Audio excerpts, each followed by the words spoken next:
Warahmatullahi wabarakatuh. Alhamdulillahi rabbil alamin wa bihi nasta'inu ala umuri dunya waddin. Wassalatu wassalamu ala asrafil anbiya'i wal mursalin wa ala alihi wa ashabihi wa man tabi'ahum bi ihsanin ila yaumiddin. أشهد أن لا إله إلا الله وحده لا شريك له وأشهد أن محمدا عبده ورسوله الذي لا نبي بعده.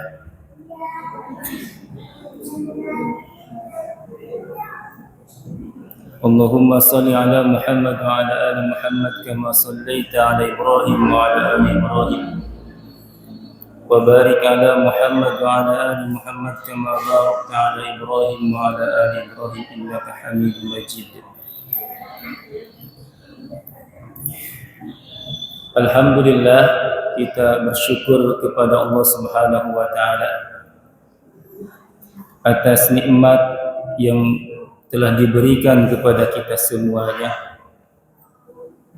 Wabil khusus nikmat iman, nikmat Islam, juga nikmat sehat dan kesempatan yang dengan karunia dari Allah Subhanahu wa taala, alhamdulillah kita dapat hadir di majelis ini, di masjid ini, yang mudah-mudahan sebagaimana yang disampaikan Nabi sallallahu alaihi wasallam kepada kita, bahwa orang yang senantiasa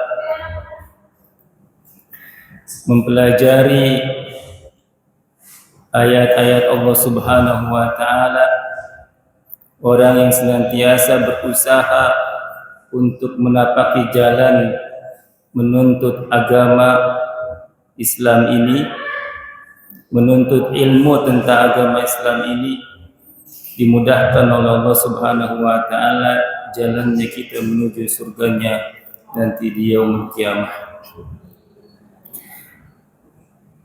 Jemaah sekalian yang dirahmati Allah Subhanahu wa taala, ya, insyaallah pada kesempatan ini kita akan melanjutkan kajian yang akan disampaikan oleh Ustaz Fahmi. Kami ingatkan kembali untuk senantiasa kita meluruskan niat dalam segala bentuk ibadah kita, termasuk hadirnya kita di majelis ilmu ini. Senantiasa kita luruskan niatnya semata-mata hanya untuk mencari ridha Allah Subhanahu wa taala. Baik jemaah sekalian yang dirahmati Allah Subhanahu wa taala, karena waktu sudah setengah 10 kurang 5 menit, untuk supaya waktu kita penuh dengan keutamaan, dengan ilmu yang akan disampaikan nanti, mari kita sama-sama simak dengan baik apa yang nanti akan disampaikan oleh Ustaz. Mudah-mudahan dengan menyimak, memahami apa yang disampaikan, menjadikan ilmu yang bermanfaat bagi kita semuanya. Kepada Ustaz kami persilahkan.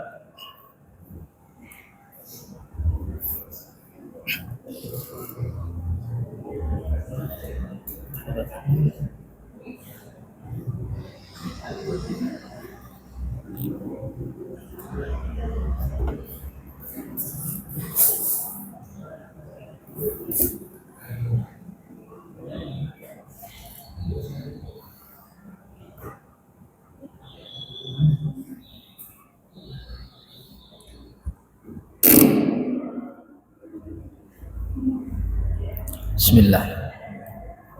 Assalamualaikum warahmatullahi wabarakatuh.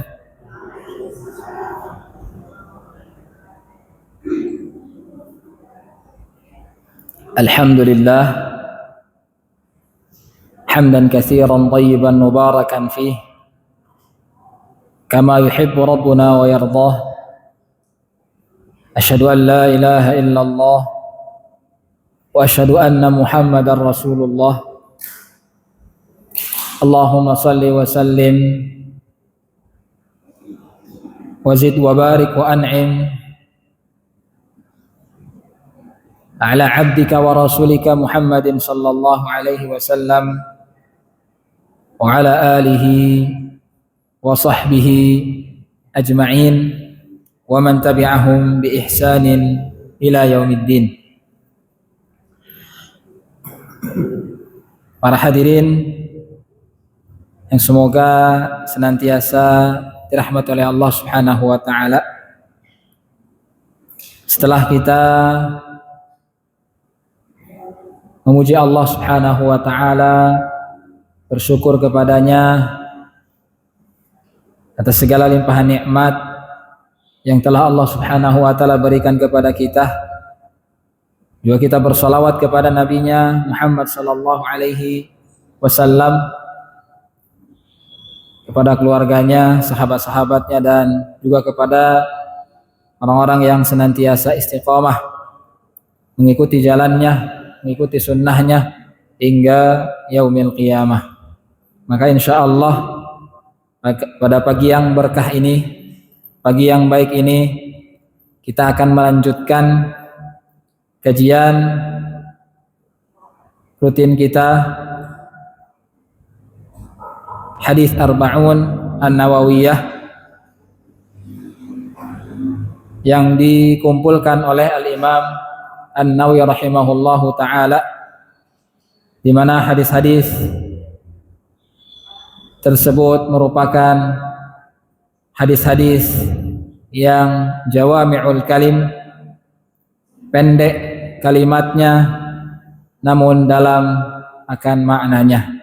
Juga termasuk hadis-hadis yang qawaid min qawaidil Islam, pondasi dari pondasi-pondasi agama Islam yang sudah seharusnya, sepantasnya selaku sebagai seorang muslim dan muslimah untuk mempelajarinya, untuk merenungkannya dan mengamalkannya dalam kehidupan sehari-hari. Insyaallah pada kesempatan yang baik ini kita akan memasuki hadis yang ke-9. Insyaallah kita sudah mengambil 8 hadis. Moga-moga hadirin masih terus membaca ulang di rumah, masih terus memurajaahnya, mengulas kembali dan mengukur pada diri sudah seberapa jauhkah kita mengamalkan hadis-hadis Nabi Shallallahu Alaihi Wasallam yang sudah kita pelajari ini. Jadi kita ingatkan kembali bahwa tujuan kita dalam belajar bukan hanya sekedar ingin tambah wawasan atau hanya sekedar mengisi waktu luang, tapi tujuan kita belajar adalah sebagai bekal untuk beramal saleh. Sehingga semakin bertambahnya ilmu, kita dituntut untuk semakin banyak amal saleh yang kita lakukan. Jadi insya Allah saya berhusnudzan kepada hadirin semuanya bahwa di rumah menyempatkan untuk membaca ulang, mengkajinya kembali, merenungkan kembali dan berusaha untuk dicicil, diamalkan dalam keseharian. Baik, insya Allah kita akan ambil hadis yang ke-9. Sebelum kita mengkaji ilmu para ulama tentang hadis ini, falyatafaddal untuk dibaca fi Albi, silakan. عن أبي هريرة عبد الرحمن بن صخر رضي الله عنه قال سمعت رسول الله صلى الله عليه وسلم يقول ما نهيتكم عنه فاجتنبوا وما أمرتكم به فأتوا منه ما استطعتم فإنما أهلك الذين من قبلكم كثرة وكثرة مسائلهم واختلافهم على أنبيائهم رواه البخاري ومسلم.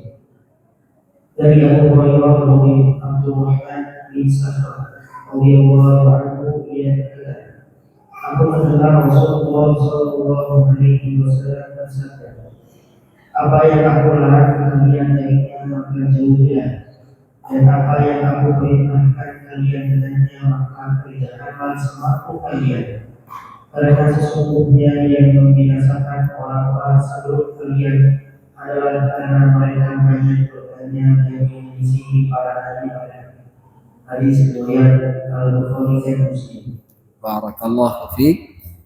Masya Allah, hadisnya sudah dibacakan dan alhamdulillah juga para hadirin dibersamai dengan buku kecilnya, buku matannya, sehingga bisa menyimak hadis yang tadi dibacakan, dan mudah-mudahan kedepannya juga sedikit-sedikit dihafalkannya.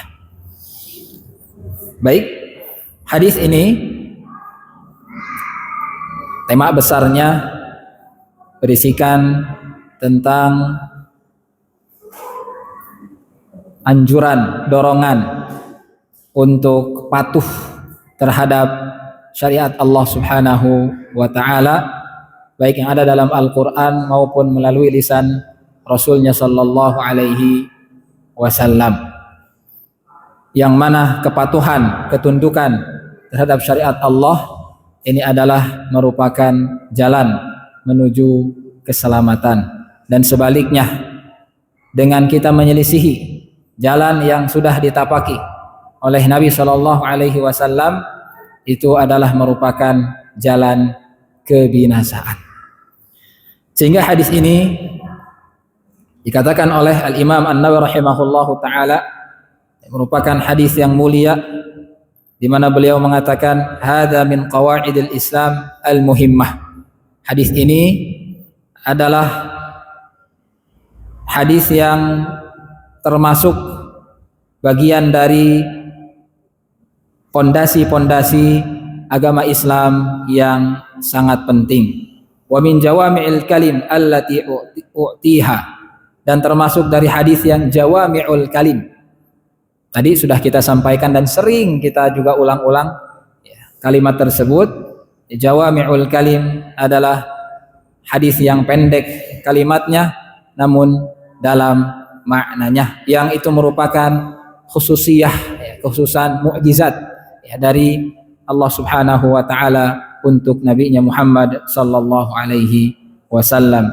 Kemudian Al-Imam An-Nawawi melanjutkan, wa yadkhulu fihi ma la yuhsa minal ahkam, dan masuk ke dalam hadis ini berbagai macam hukum-hukum yang tak terhingga.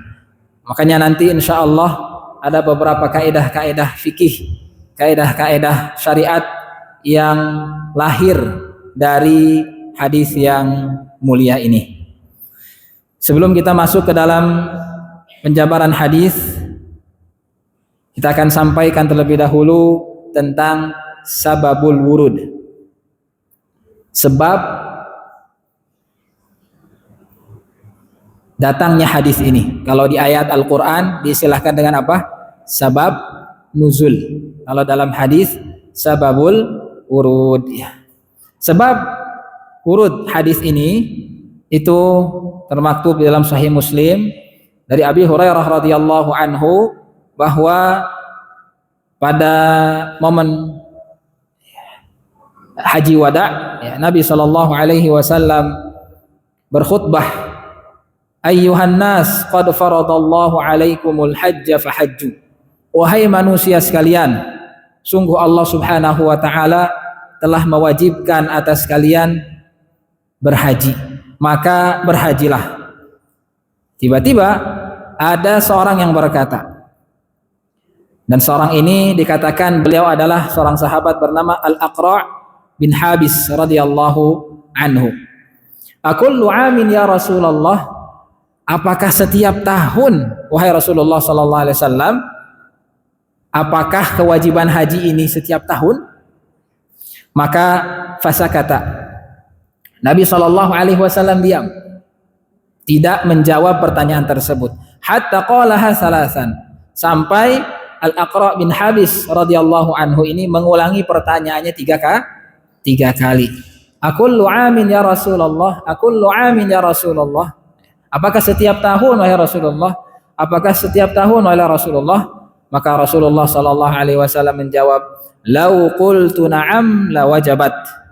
Maka bila aku mengatakan iya, menjawab iya, sungguh akan diwajibkan. Wala mastata'tum, sedangkan kalian tidak akan mampu. Kemudian Nabi sallallahu alaihi wasallam melanjutkan, "Dzaruni ma taraktukum fa innama halaka man kana qablakum bi kathrati su'alihim wa ikhtilafihim ala anbiya'ihim." Tinggalkan apa yang aku tinggalkan. Tinggalkan apa yang aku tidak jelaskan. Karena sesungguhnya dibinasakannya kaum-kaum terdahulu itu disebabkan karena banyaknya bertanya dan banyaknya perselisihan atas nabi-nabi mereka. Fa idza amartukum bi syai'in fa'tu minhu mastata'tum. Apabila aku perintahkan kalian dengan sesuatu, maka penuhilah, laksanakanlah sesuai dengan kemampuan kalian. Wa idza nahaitukum an syai'in, dan apabila aku melarang kalian dari sesuatu, fad'u, maka jauhilah. Ini merupakan sebab wurud, ya. Sebab datangnya hadis Nabi sallallahu alaihi wasallam yang akan kita pelajari, hadis ke-9 dalam buku atau kitab Al-Arba'un An-Nawawiyah. Kita kembali kepada redaksi hadisnya. Atau sebelum itu, kita sedikit kenalan dulu ya dengan perawi hadis.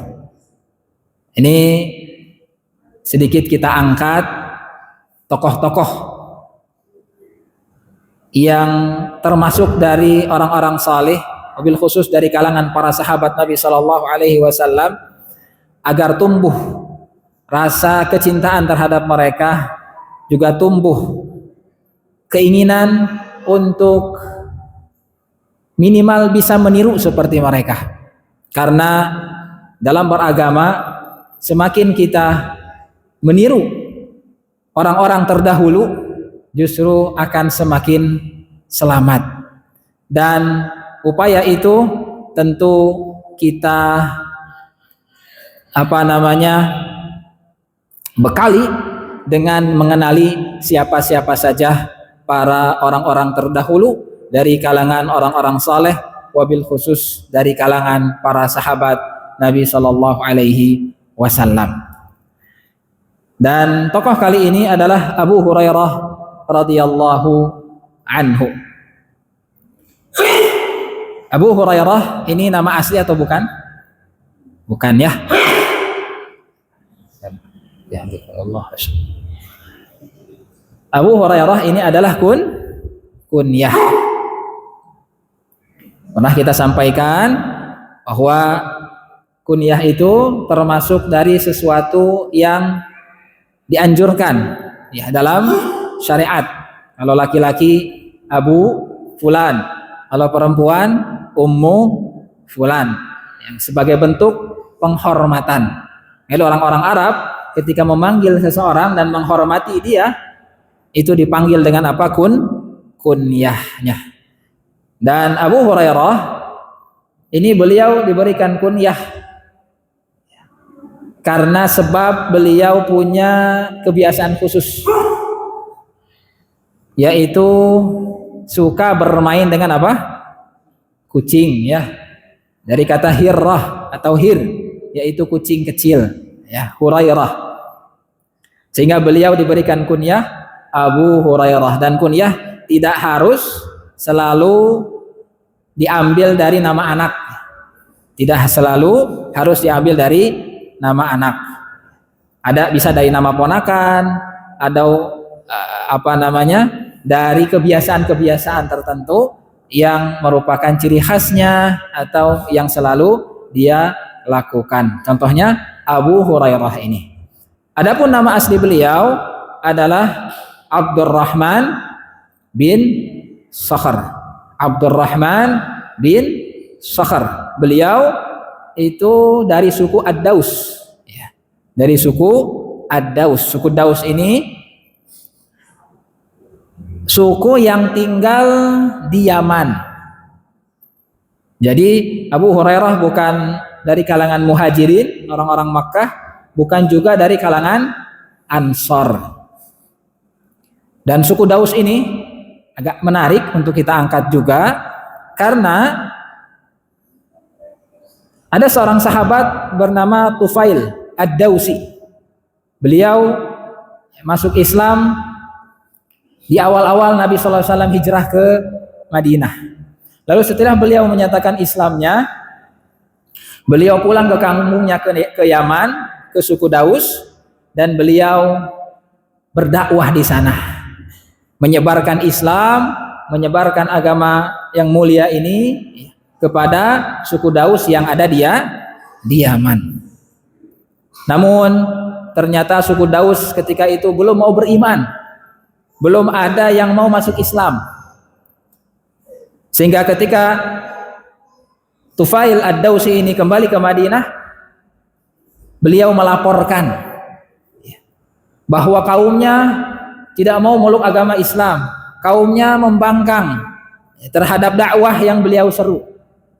Harapannya Nabi Shallallahu Alaihi Wasallam itu mendoakan keburukan terhadap suku Daus ini. Namun Nabi Shallallahu Alaihi Wasallam dengan penuh kebijaksanaan, dengan penuh hikmah, beliau justru mendoakan kebaikan. Maka Nabi Shallallahu Alaihi Wasallam mendoakan suku Daus, Allahumma hdi Dausan wa'ti bihim. Ya Allah, berikanlah hidayah kepada suku Daus dan datangkanlah, bawalah mereka kemari ke kota Madinah. Maka selang beberapa tahun, kurang lebih pada tahun sekitar 7 Hijriahan, walillahil hamd, doa Nabi Shallallahu Alaihi Wasallam diijabah oleh Allah Subhanahu Wa Taala. Pada tahun tersebut suku Daus berbondong-bondong datang ke mana? Ke kota Madinah, menyatakan apa? Islam mereka.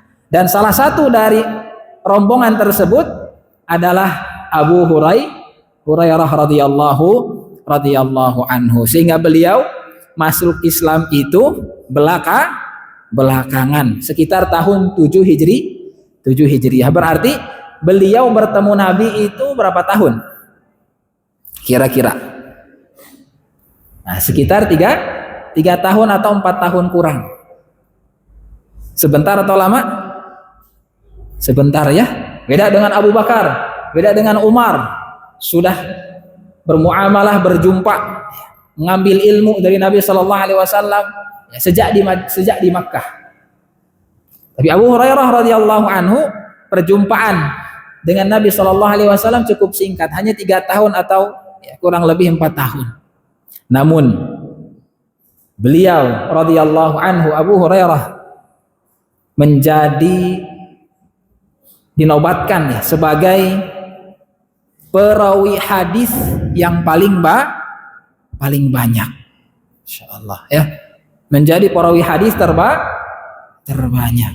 Apa pelajaran yang bisa kita ambil, jamaah sekalian, rahimani Allah wa iyyakum?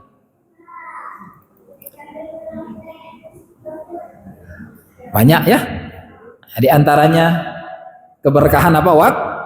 Waktu.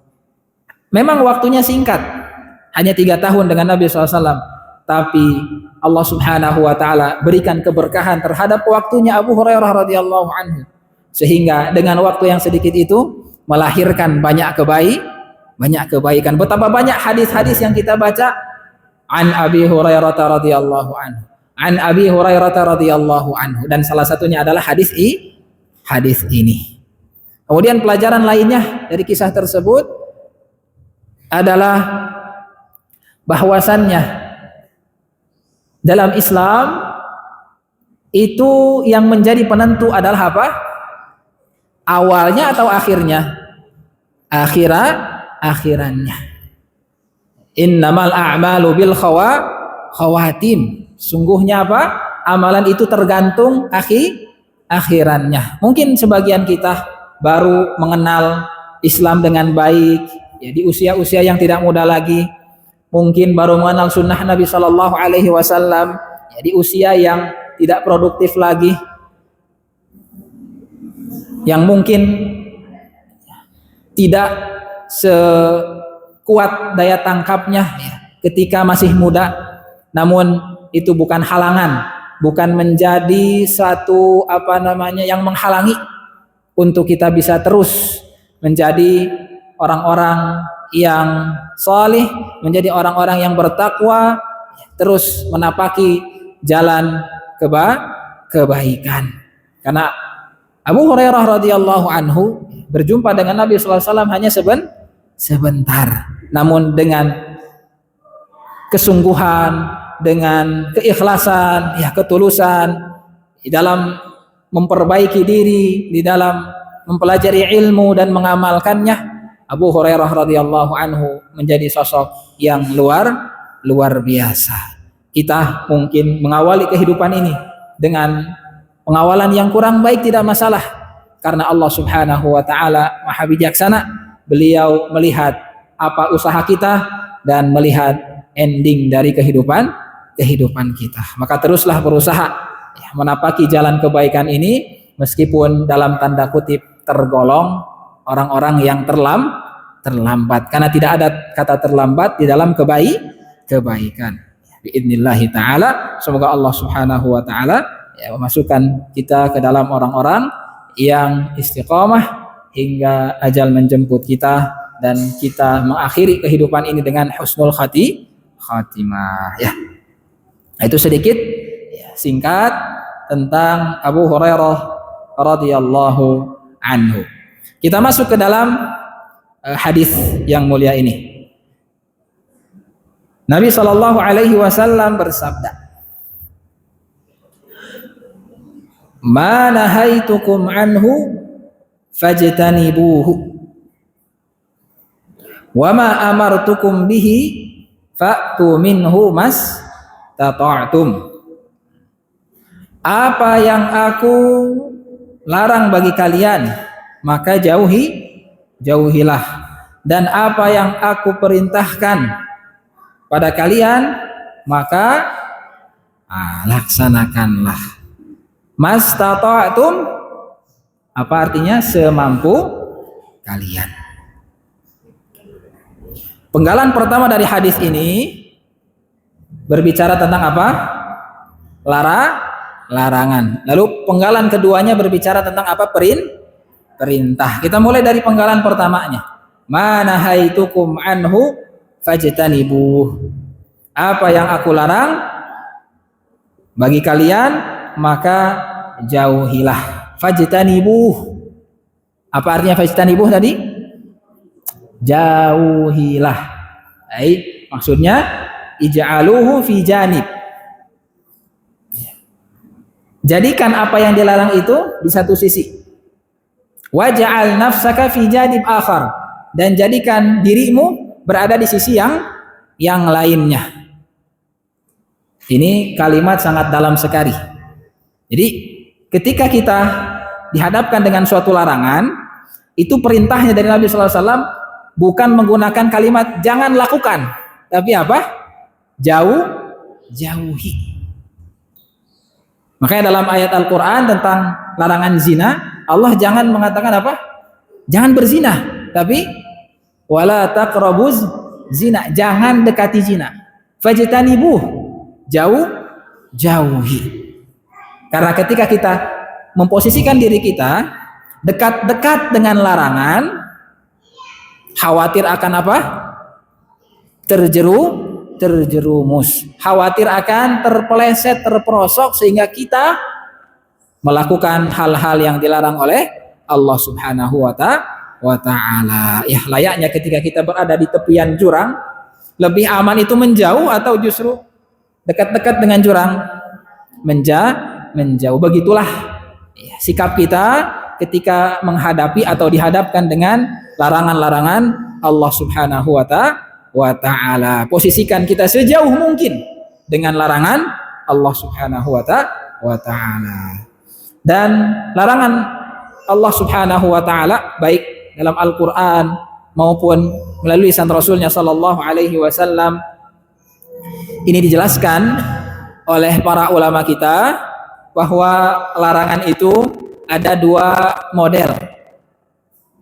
Yang pertama, larangan yang bersifat keharaman,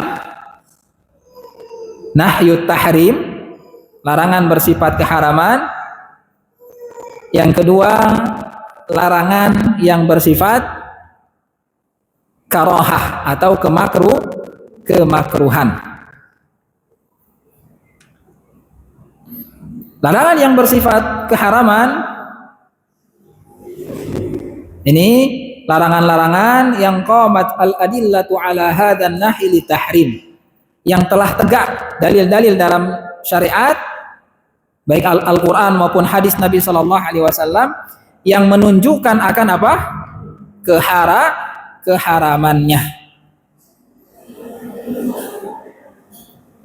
Dan bagi siapapun yang melakukan larangan tersebut, maka dia terancam dengan apa? Hukuman dari Allah Subhanahu wa ta'ala, baik di dunia maupun di akhirat. Dan bagi orang yang menjauhi larangan tersebut yang sifatnya haram, maka apa? Mendapatkan pahala, mendapatkan ganjaran. Contohnya seperti apa? Larangan yang sifatnya keharaman.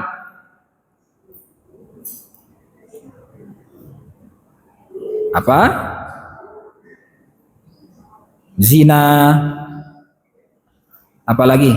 Nah, yang paling utama dari setiap larangan, a'zamu al-manhi anhu asyirku billah, yaitu apa? Menyekutukan Allah Subhanahu wa ta'ala. Ini pangkal keburukan, pangkal dari setiap larangan adalah menyekutukan Allah Subhanahu wa ta'ala. Apalagi larangan yang sifatnya haram? Banyak. Apa? Mencuri, apalagi melakukan pengada-ngadaan dalam agama yang disebut dengan bid'ah, apalagi membuka aurat. Banyak ya, yang itu dilarang secara tegas dalam syariat kita, sehingga sifat dari larangan ini keharaman ya, atau sesuatu yang diharamkan. Nah, yang kedua adalah kemakruhan. Dalil apa namanya? Larangan-larangan yang qamat al-adillatu ala anna hadzan nahya lil karahah laisa lit tahrim. Larangan-larangan yang dalil-dalilnya itu menunjukkan akan kemakruhan, bukan keharaman. Contohnya seperti apa? Di sini disebutkan an-nahyu an aklil basal, larangan makan bawang atau makanan-makanan yang menyengat. Liman arada huduris salati, liman arada huduras salatil jama'ati awil jum'ati awil jama'ah. Bagi siapa yang ingin menghadiri apa? Salat jamaah atau salat Jumat. Ini larangan yang bersifat apa? Kemakruhan. Kalau perempuan menggunakan wewangian keluar rumah, makruh atau haram ini? Sampai geningan suka ada ya, pakai motornya sudah kemana, wanginya masih kecium. Ini makruh apa haram? Hukumnya apa? Haram ya, hukumnya apa? Haram. Bagi perempuan sekedarnya saja menggunakan wewangian hanya sebatas untuk menghilangkan apa? Bau badan, tidak sampai pada menimbulkan wangi yang dari situ timbul apa? Fitnah. Karena perempuan itu kata Nabi SAW, idza kharajat, apabila keluar, istasrafaha syaitan, akan dibikin cantik oleh siapa? Syaitan. Padahal nggak dandan, tapi ketika keluar rumah itu dihiasi oleh apa? Apalagi kalau dandan dengan berlebihan ya, pakai minyak wangi, pakai ini, pakai itu ya, seperti itu. Nah, kalau itu berarti apa ibu-ibu? Hukumnya haram ya.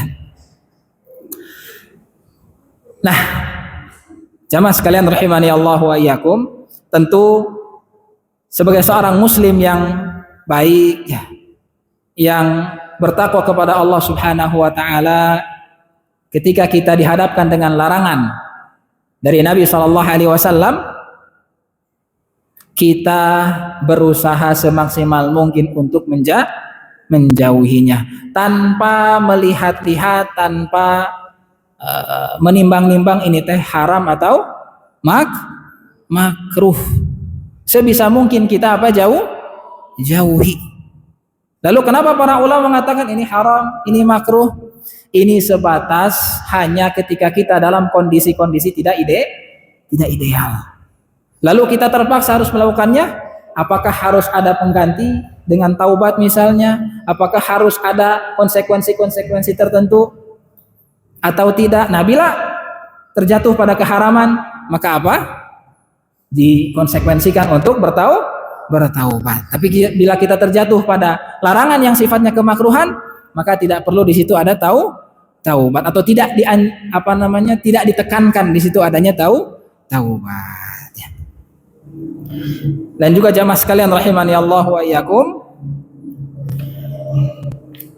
terkadang di dalam kita menjalani kehidupan ada kondisi-kondisi di mana kita mendapati diri kita dalam kondisi yang darurah, kondisi yang darurat.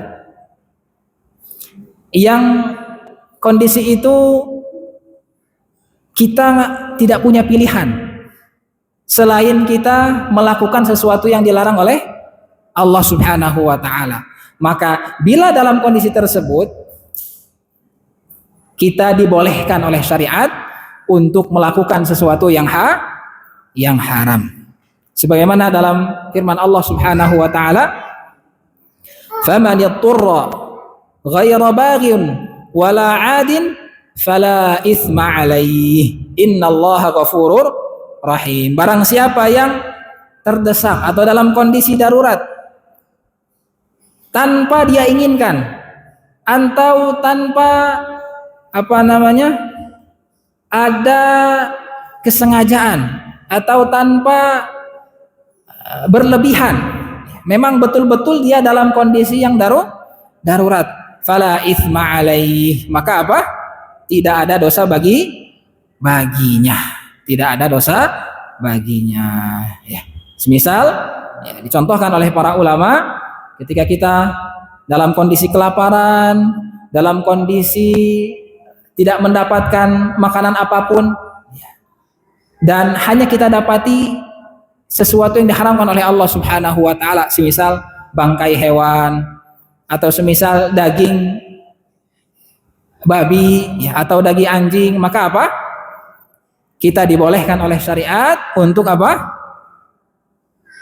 Melakukan larangan tersebut ya, melakukan larangan tersebut. Itu pun dengan catatan tidak boleh berlebih-lebihan ya, ghairu baghi wala adin ya.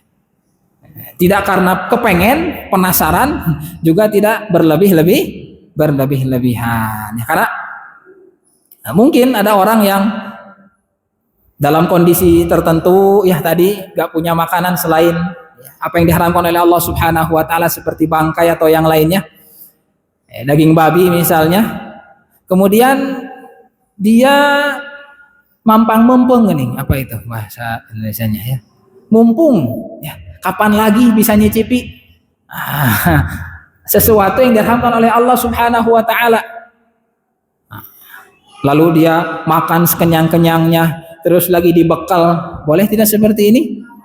Tidak boleh ya. Jadi kondisi darurat ini juga dijelaskan oleh para ulama tidak bisa dinikmati ya sukanya ya. Dan juga darurat ini juga ya, harus kita pahami dengan secara utuh apa yang dimaksud darurat oleh para ulama kita. Nah, maksud darurat di situ ya, dijelaskan oleh para ulama adalah ya, perkara-perkara yaj'alul insana fi khatarin yuhaddiduhu bil maut. Darurat hal-hal yang mengancam manusia kepada apa? Kematian, atau biitlafi udwin min a'dha'ihi, hilangnya satu anggota tubuh, au ziyadati maradin, atau bertambahnya rasa sakit. Maka ini yang disebut dengan apa?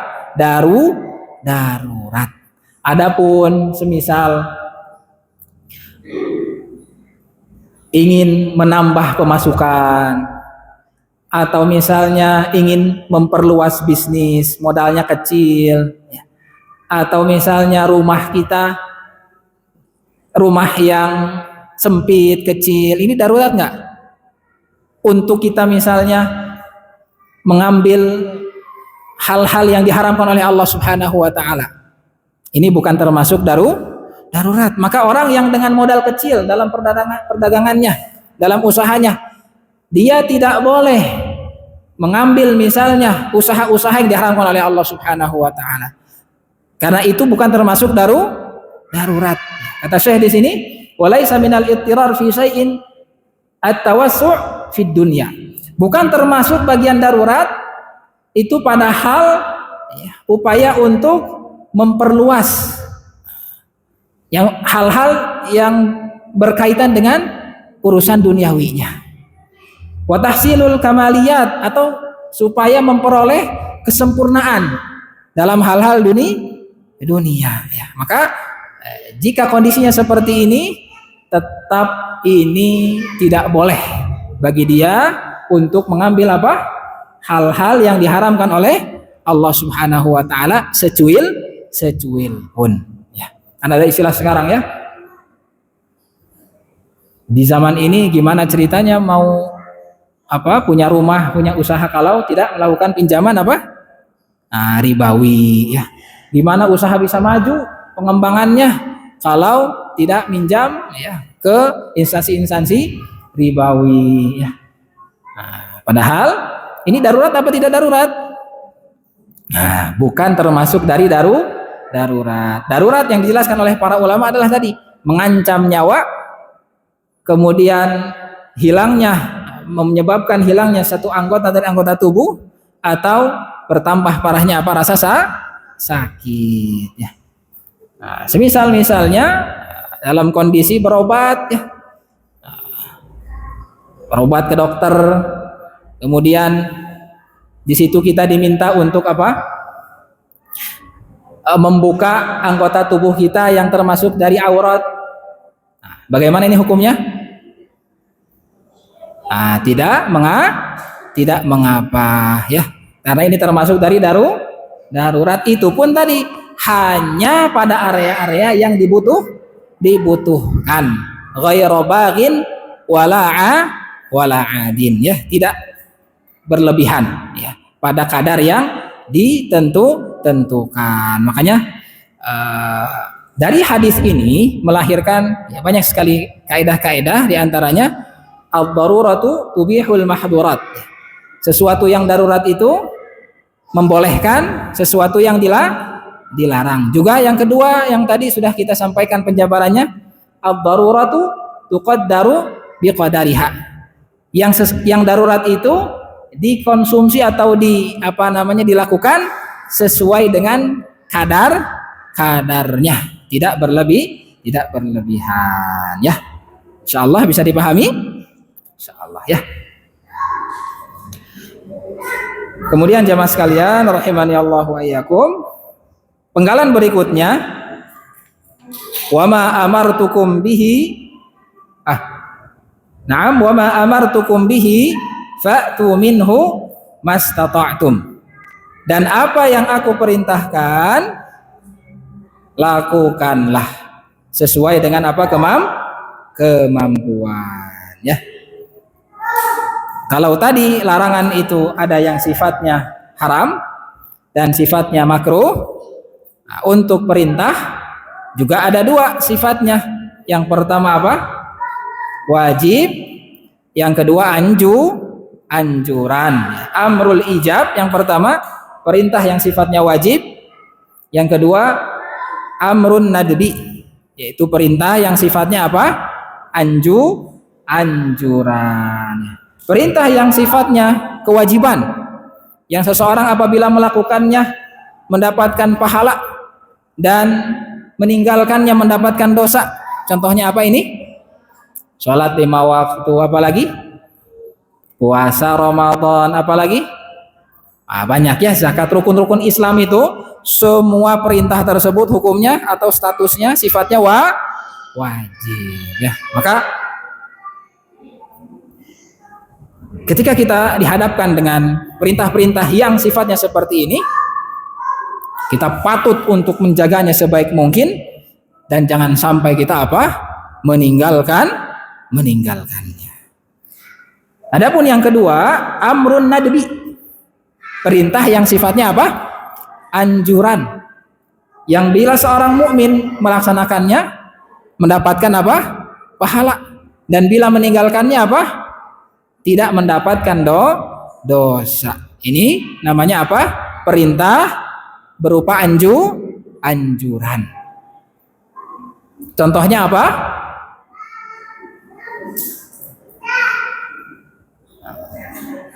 sholat sunnah rawatib qobliyah maupun ba'diyah, apalagi puasa sunnah, apalagi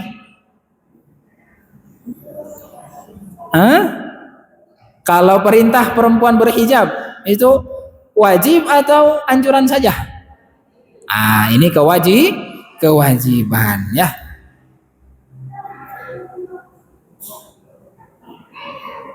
Apalagi yang hukumnya anjuran?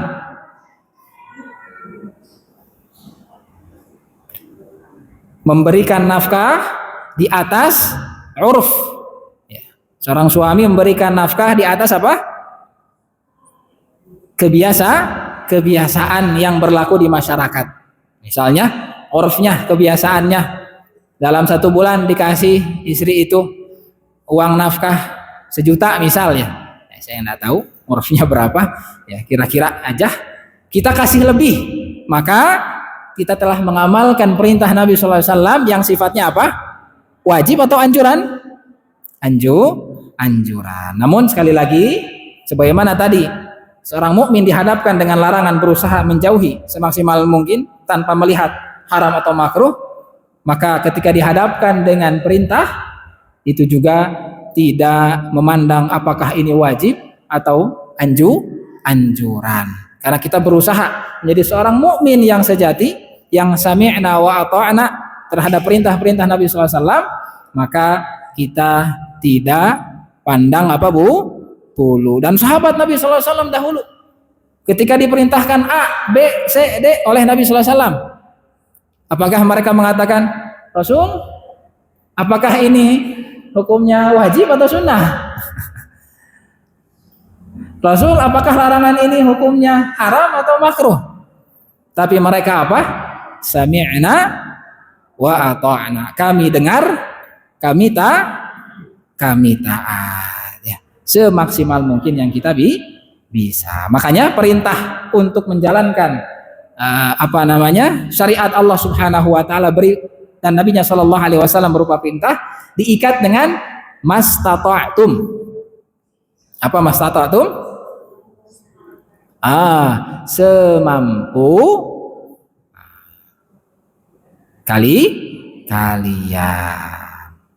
Contohnya Sholat tidak mampu berdiri maka duduk. Tidak mampu duduk, berbaring. Tidak mampu berbaring, terlentang.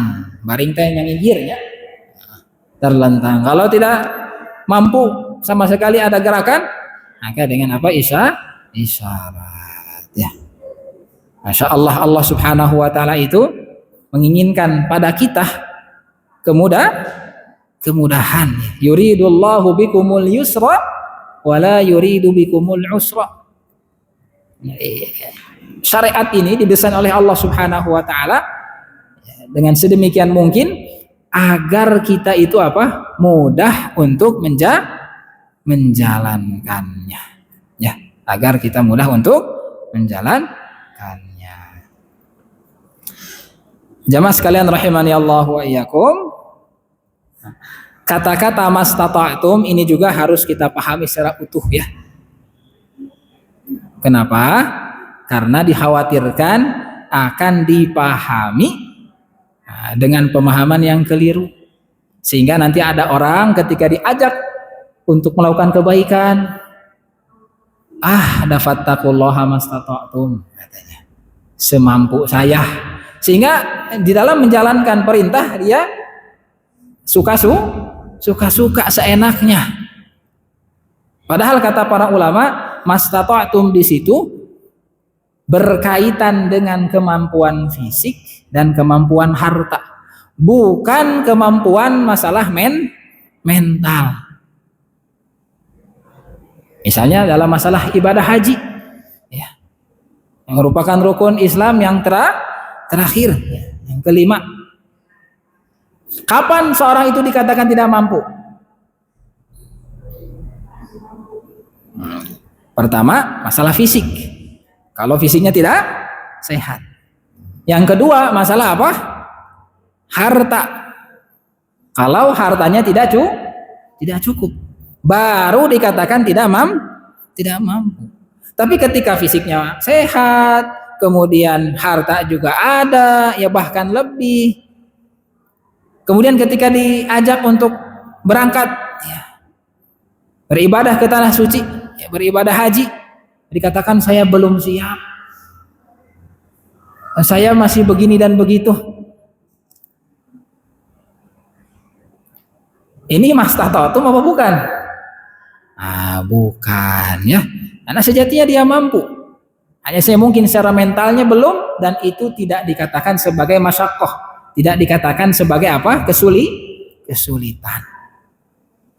Juga para ibu-ibu misalnya, ketika mengenakan hijab, kan ada yang sering bilang apa? Belum siap. Kenapa belum siap? Memang kepalanya nggak ada. Ini baru masyaqqah namanya, nggak ada kepalanya. Kepala ada ya, walillahilham, pakainya juga gampang. Maka apa? Alasan tadi diterima? Tidak ya. Jadi sekali lagi,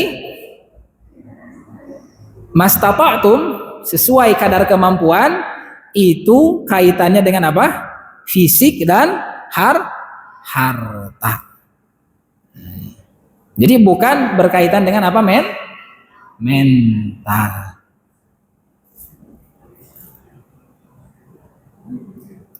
Dan juga masalah masyaqqah, ya, masalah kesulitan, ini juga ditetapkan oleh para ulama bahwa tidak semua kesulitan itu apa?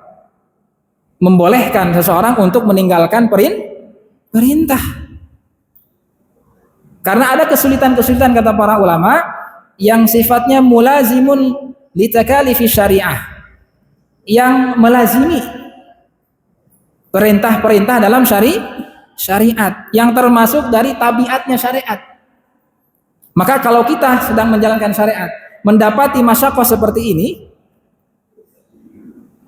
itu tidak dianggap sebagai apa? Masyaqqah yang membolehkan kita meninggalkan perintah tersebut. Contohnya apa? Lapar ketika puasa. Masyaqqah enggak? Masyaqqah. Tapi masyaqqahnya apa? Tadi mulazimun, selalu menyertai, yang menjadi tabiat dari syariat. Apalagi qiyamul lail, ada ngantuk? Ada ngantuk. Aduh, masyaqqah, ngantuk, fattaqullaha mastata'tum, nih tidur aja, saya gak mampu salat malam. Masyaqqah yang seperti itu tidak dianggap sebagai uzur, ya, dibolehkan untuk meninggalkan apa? Perintah, ya. Lalu seperti apa masyaqqah yang menjadikan uzur seseorang boleh meninggalkan perintah? Yaitu masyaqqah yang tidak senantiasa menyertai kesulitan-kesulitan yang bukan tabiat asli dari syariat. Seperti misalnya ketika berhaji ada lelah nggak? Pasti lelah. Itu masyakohnya yang mana nih? Mulazimun li syariah atau ghairu mulazim? Senantiasa ada dalam syariat tersebut atau nggak ada? Senantiasa, berarti ini bukan uzur. Tapi ada perompak di perjalanan kita haji, lalu menyebabkan kita pulang kembali ke tanah air. Ini masyakohnya termasuk uzur atau bukan? Termasuk uzur. Maka ketika kita pulang karena sebab masyakoh tersebut, kita bisa berdalil dengan apa? Fattaqullaha mastata'tum. Bertakwa kepada Allah sesuai apa kemampuan. Jadi memahami mastata'tum pada hadis ini tidak semau-mau kita, harus dipahami secara utuh berdasarkan penjelasan para ulama. Ya, insyaallah bisa dipahami. Insyaallah. Jamaah sekalian rahimani Allah wa iyyakum. Di antara faidah pembelajaran yang bisa kita ambil dari hadis yang mulia ini sampaikan oleh Syekh di sini adalah dorongan. Hadis ini menjadi dorongan untuk berislam secara apa? Kafah. Apa artinya kafah teh? Secara total, ya. Secara menyeluruh. Allah berfirman apa? Ya ayyuhalladzina amanu dukhulu fis silmi kaffah wa la tattabi'u khutuwatis syaitan. Wahai manusia, masuklah ke dalam apa? Agama Islam. Secara apa? Total, secara menyeluruh. Dan jangan ikuti jalannya apa? Syaitan. Dan cara kita untuk kafah total di dalam beragama ini adalah apa? Menumbuhkan tadi sikap sami'na wa ata'na. Kami dengar, kami taat. Ada larangan dari Nabi sallallahu alaihi wasallam, maka apa? Kita jauhi. Ada perintah dari siapa? Nabi sallallahu alaihi wasallam. Kita apa? Laksanakan. Inilah seorang muslim, seorang mukmin yang berislam secara kafah. Ya. Makanya orang mukmin itu disebut oleh Allah Subhanahu wa taala, innama qaulal mu'minina idza du'u ila Allahi wa rasulihi liyahkuma bainahum an yaqulu sami'na wa ata'na. Ucapan seorang mukmin apabila diseru, diajak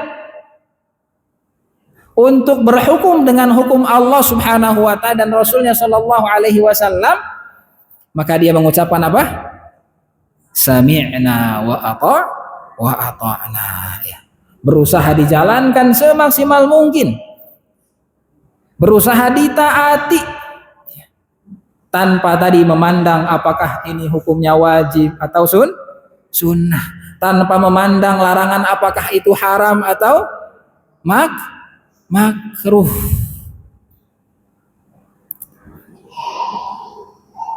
Ada sedikit perbedaan antara orang sekarang dengan orang dulu.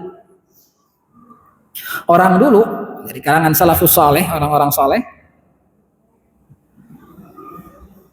mereka menjalankan sesuatu yang dianjurkan, menjalankan sunnah karena tahu itu sunnah, makanya dikerjakan. Tapi orang sekarang, mereka meninggalkan sunnah karena lantaran itu sunnah. Maka kita tiru orang-orang terdahulu dari kalangan orang-orang saleh. Ketika tahu itu sunnah, maka apa? Kita laksanakan. Justru kita harus berusaha berjuang, berpegang teguh dengan itu. Jangan malah karena itu hukumnya sunnah secara fikih, lalu kita apa? Bermudah-mudah untuk apa? Meninggalkannya. Juga dahulu para salafus saleh menjauhi dari larangan yang sifatnya makruh karena tahu itu dilarang oleh Nabi Shallallahu Alaihi Wasallam meskipun orang sekarang gimana? Justru bermudah-mudah melanggar larangan Allah Subhanahu Wa Taala dan Rasulnya Shallallahu Alaihi Wasallam lantaran hanya sebatas makruh. Dan ini belum menjadi seorang Muslim yang kafah. Makanya Allah Subhanahu Wa Taala di surah yang lain An-Nisa mengatakan, "Fala wa rabbika la yu'minuna hatta yuhakkimuka fima syajara bainahum." Maka demi Tuhanmu, demi Allah Subhanahu Wa Taala, sungguh hakikatnya mereka itu gak beriman sampai mereka berhukum atau menjadikan Nabi Sallallahu Alaihi Wasallam sebagai hakim yang memutuskan suatu perkara yang diperselisihkan di antara kalian, di antara mereka. Tsumma la yajidu fi anfusihim harajan mimma qadaita wa yusallimu taslima. Kemudian tidak didapati di dada-dada mereka rasa apa berat atas putusan Nabi SAW, dan mereka apa? Wa yusallimu taslima, tunduk patuh menerima atas apa yang diputuskan oleh Nabi Sallallahu Alaihi Wasallam. Maka sikap kita sebagai seorang mukmin setiap kali dihadapkan dengan perintah tanpa lihat ini wajib atau sunnah, kita berusaha laksanakan semaksimal mungkin. Dan kita dihadapkan dengan larangan, maka semaksimal mungkin kita jauhi ya. Kita apa? Jauhi ya. Dan walillahil hamd, masya Allah ya. Syariat-syariat ya, yang Allah Subhanahu Wa Taala syariatkan kepada kita itu sudah bisa dipastikan bahwa semuanya maqdurun, dimampui oleh hamba-hambanya. Apa dalilnya? Allah Subhanahu Wa Taala berfirman, la yukallifullahu nafsan illa wus'aha. Allah tidak membebankan kepada sebuah jiwa, seorang hamba, kecuali apa yang dia mampui. Perintah sholat, perintah puasa, menutup aurat, berbakti kepada kedua orang tua, bertutur kata yang baik, dan lain sebagainya. Hal-hal tersebut pasti dimampui. Larangan pun demikian. Setiap larangan yang disampaikan oleh Allah maupun Rasulullah SAW pasti juga dimampui.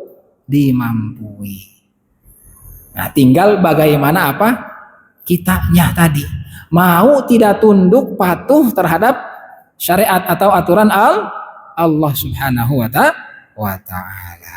Ini faedah ya dari hadis yang mulia ini ya, bahwa hadis ini mendorong kita untuk menjadi muslim yang kafah. Kemudian yang selanjutnya, faedah yang bisa kita ambil juga adalah sayap ketakwaan itu ada dua ya. Yang pertama apa? Menjalankan perintah. Yang kedua, menjauhi larangan.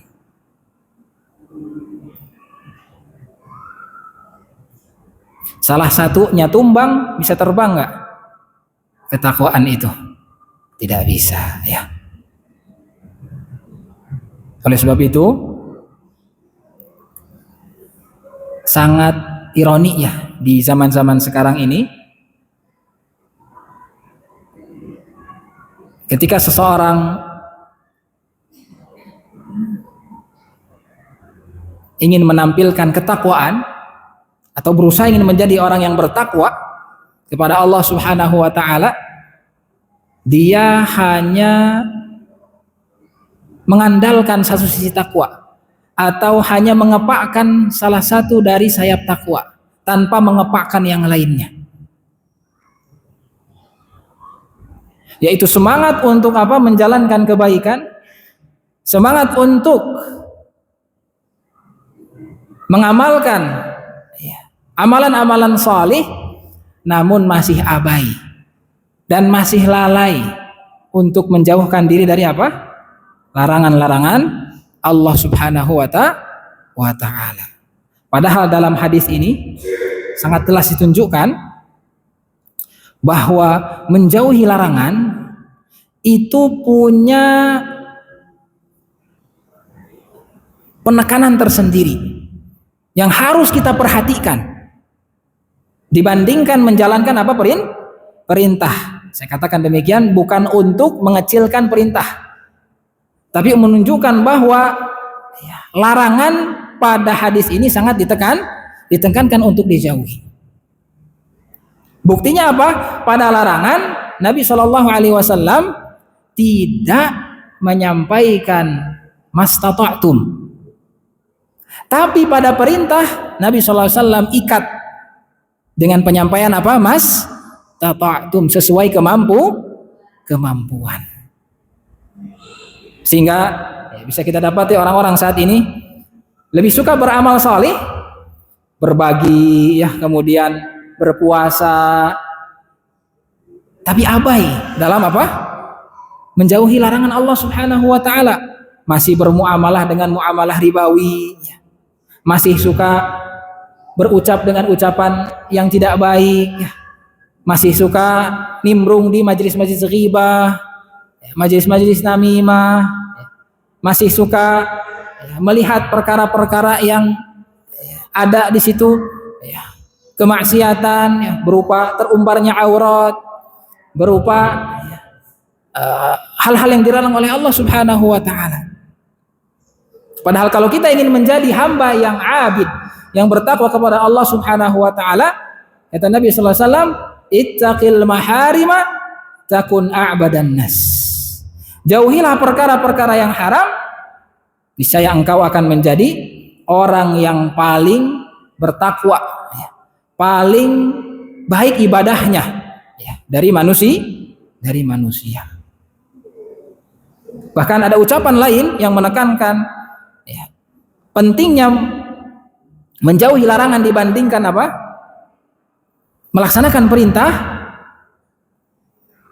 Dari Abdullah bin Umar radhiyallahu anhuma, beliau mengatakan, la raddu daniqin min haramin afdalu min mi'ati alfin tunfiqu fi sabilillah. Menjauhkan diri atau tidak mengambil seperempat dirham itu lebih utama dibandingkan bersedekah, berinfak dengan 100.000 dirham.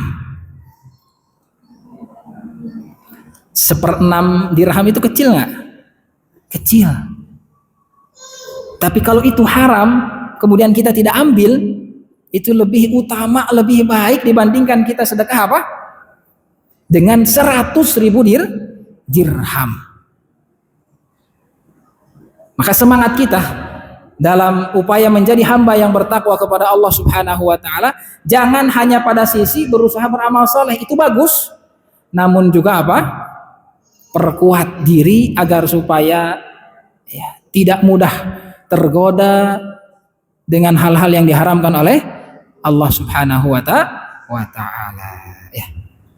Kemudian penggalan hadis berikutnya, Nabi Shallallahu Alaihi Wasallam menceritakan tentang sebab binasanya umat-umat terdahulu, yaitu ada dua: kasratu masailihim wa ikhtilafuhum ala anbiyaihim. Yang pertama apa? Banyak bertanya. Yang kedua, menyelisihi para nabi. Banyak bertanya, bukannya banyak bertanya itu bagus. Nah, di para ulama kita menjelaskan, banyak bertanya di sini maksudnya adalah pertanyaan-pertanyaan yang mazmum, yang tercela. Nah, pertanyaan itu ada yang mamduh, ada yang terpuji, ada yang mazmum, tercela. Mana yang dilarang? Yang mazmum, yang tercela. Seperti bertanya pada perkara-perkara atau tentang perkara-perkara yang Allah Subhanahu wa ta'ala sembunyikan.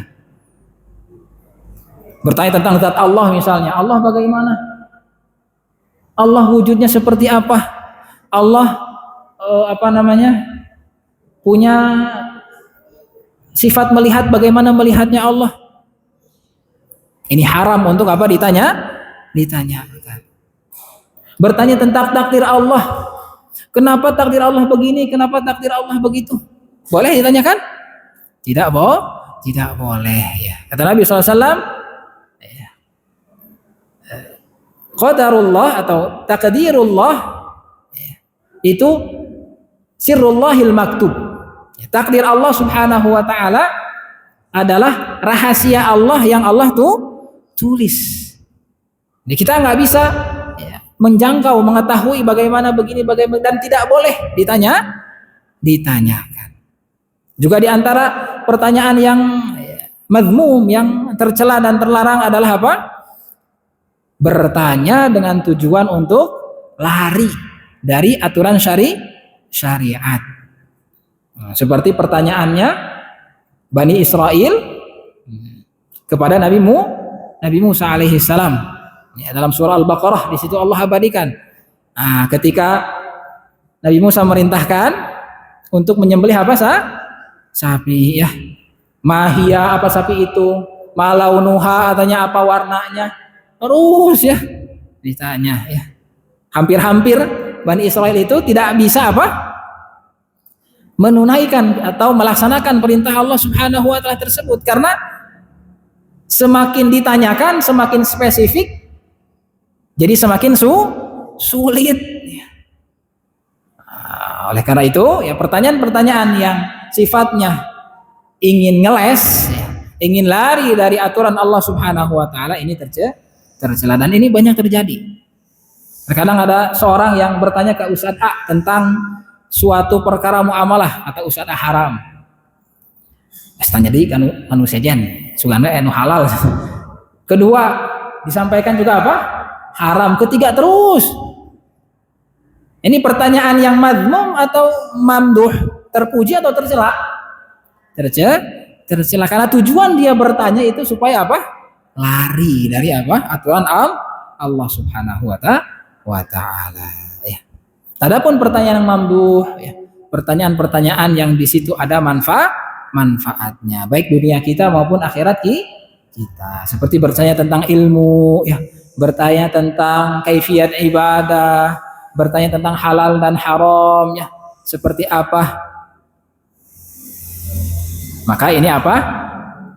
Pertanyaan yang mamduh yang bahkan ya, dianjurkan ya, untuk ya, ditanyakan ya.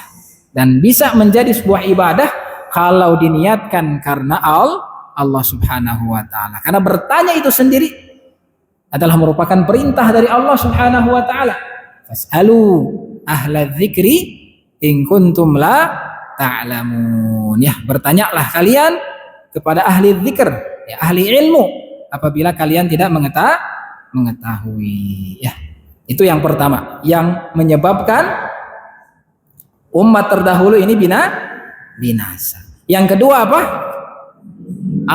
Menyelisihi para nabi. Maka dari penggalan terakhir hadis tersebut bisa kita simpulkan ya, bahwa at-ta'atu tariqus salamati wal falah.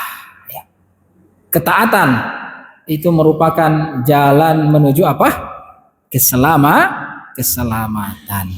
Di dunia saja atau di akhirat? Atau di akhirat saja? Di dunia dan di akhirat.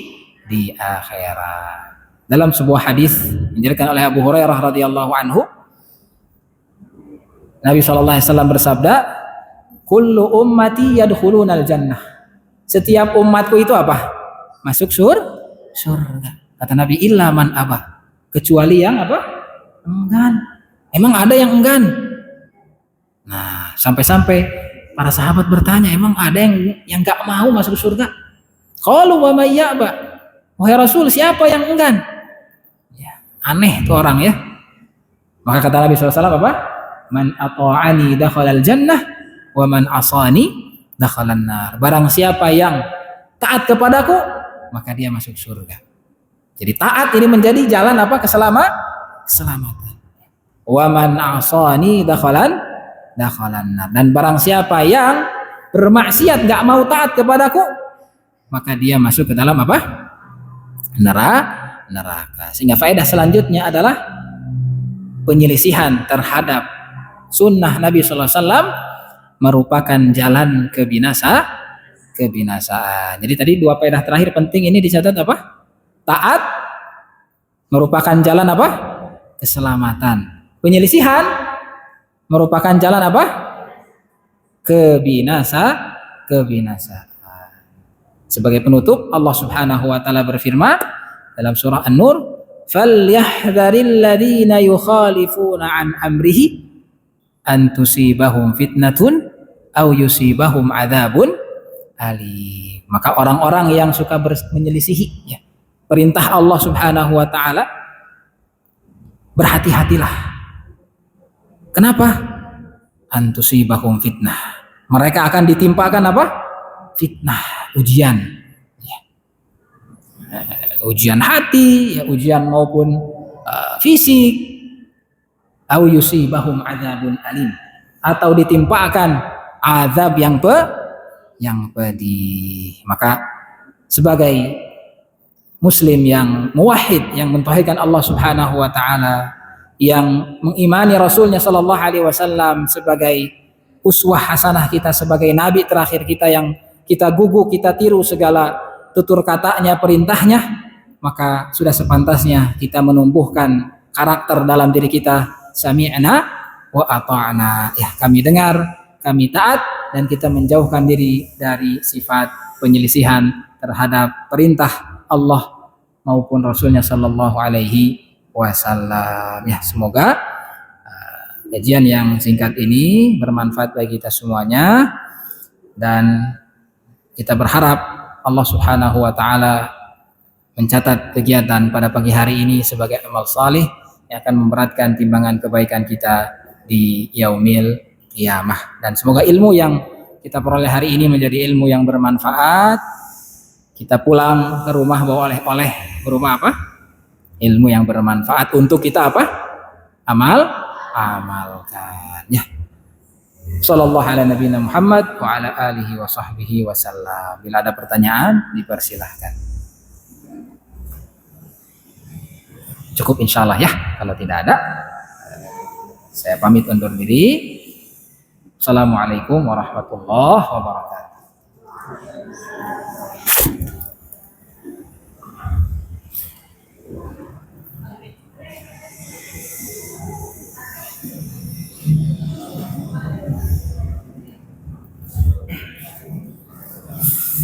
Jazakumullahu khair kepada Ustaz Fahmi yang telah menyampaikan hadis yang nomor 9 di dalam hadis Arba'in An-Nawawiyah, sebagaimana beliau sampaikan tadi. Inti syariah yang pertama, hadis tersebut mendorong kita agar kita ini menjadi muslim yang kafah, ya, muslim yang betul-betul total, menjadi muslim yang total. Dan perlu dipahami, menjadi muslim yang kafah itu tentunya memerlukan ilmu. Tadi kan disebutkan di dalam hadis tersebut, manahaitukum fajtanibu, apa yang dilarang jauhi. Maka kita harus berilmu, mengetahui, memahami apa saja yang dilarang oleh Allah dan Rasulnya, sehingga kita tidak terjerumus ke dalamnya. Wa ma'amartahum, ya, apapun yang diperintah oleh Allah Subhanahu wa taala dan Rasulullah sallallahu, maka laksanakan. Maka kita pun perlu ilmu apa saja yang diperintah dan oleh Allah dan Rasulnya agar kita dapat melaksanakannya. Itu yang pertama yang disampaikan intisari daripada hadis tersebut, supaya kita menjadi muslim yang kafah. Ya. Kemudian yang selanjutnya, kalaupun sudah kita memahami, mengetahui tentang perintah dan larangan Allah Subhanahu wa taala, jangan sampai ada terbesit dalam hati kita untuk menyelisihi. Karena itu bagian daripada bencana yang akan menimpa kita. Kalau saja menyelisihi satu saja dari perintah dan larangan Allah Subhanahu wa taala, maka itu salah satu jalan menuju kebinasaan. Waliyadzubillah. Kita berlindung kepada Allah Subhanahu wa taala. Demikian kajian yang bisa disampaikan pada kesempatan ini. Mudah-mudahan kita bisa mengambil faidah ilmu ya dan manfaat daripada yang disampaikan tadi oleh Al-Ustaz, dan juga mudah-mudahan kita dapat mengamalkannya di dalam kehidupan sehari-hari kita. Kita akhiri dengan berdoa kepada Allah Subhanahu wa taala dengan qaula kafaratul majlis. Subhanakallahumma wa bihamdika asyhadu an la ilaha illa anta astaghfiruka wa atubu ilaik. Alhamdulillahirabbil alamin. Assalamualaikum warahmatullahi wabarakatuh.